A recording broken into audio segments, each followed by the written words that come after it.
Hello, everyone. It is Miss Mangum once more. Last time you heard from me, we were talking about introductions, and now we're going to be talking about conclusions.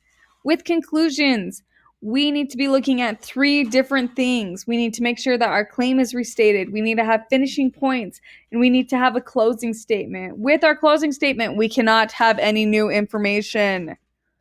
Now, strategies for an effective conclusion. We need to play the so what game. When you read a statement from the conclusion, ask yourself, so what? Or why should anybody care? Ponder that question and answer it. Basically, I'm just saying that vaccines save lives. So what? Well, it was important because children are the future generation. Without them, there's no new generation. Why should anybody care? It's important because not only are non-vaccinated children more likely to catch life-threatening diseases, they are more likely to die from them and suffer when all could have been prevented.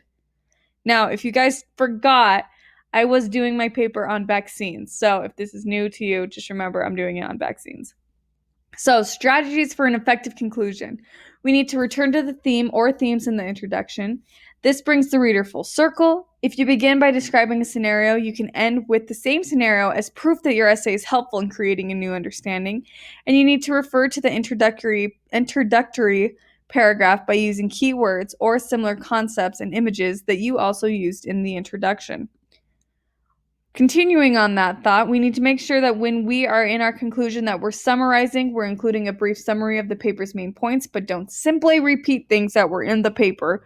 We're putting it all together. We show the reader how the points that were made and the support and the examples were used to fit together. We're including insight or quotation from the research or reading you did from the paper, and we're proposing a course of action, a solution to the issue. Now, strategies that do not work. Beginning with an unnecessary overused phrase. These may work in speeches, but they come across as wooden and trite in writing. They are so boring. No one wants to read these. If you say, in conclusion, in summary, in closing, as shown in the essay, I read this. I know what's in it. You don't have to tell me in conclusion. You don't have to tell me in summary or in closing or shown in my essay. I read your essay. Stating the thesis for the very first time is a big no-no as well because that should begin in the introduction paragraph. The thesis is also another word for claim. Now, you don't want to introduce any new ideas or subtopics in the conclusion because you're done writing. You don't want to go off on another tangent. You've finished. Also, make sure that you are keeping the same tone throughout your paper. You don't want to make a sentimental or emotional appeal that are out of character with the rest of the paper. When it comes to including evidence, quotes, statistics, etc., that should be in the body of the paper, not in the conclusion.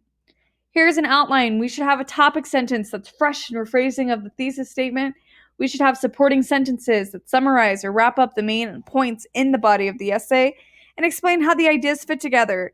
We should have a closing sentence, which is the final words. It should connect back to the introduction and provide a sense of closure. Example of a conclusion. Remember, I'm doing vaccines. So, vaccines have reduced, and in some cases eliminated, many diseases that killed or severely disabled people just a few generations ago. For example, smallpox vaccination eradicated that disease worldwide. Your children don't have to get smallpox shots anymore because the disease no longer exists. By vaccinating children against rubella, which is German measles, the risk that pregnant women will pass that virus on to their fetus or newborn has been dramatically decreased, and birth defects associated with that virus no longer are seen in the United States. If we continue vaccinating now and vaccinating completely, parents in the future may be able to trust that some diseases of today will no longer be around to harm their children in the future. So let's look at what we saw in this. There is a brief summary of the paper's main points. We know that because in this conclusion, we can see what it is talking about without actually having read the paper. We can see what it's about.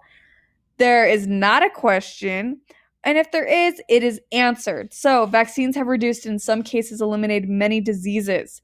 There's a call for some sort of action, which is get your children vaccinated. It's not ending in a warning, and it's comparing to situations as well as suggesting results or consequences. Now, you need to pause the video and do this to your own conclusion.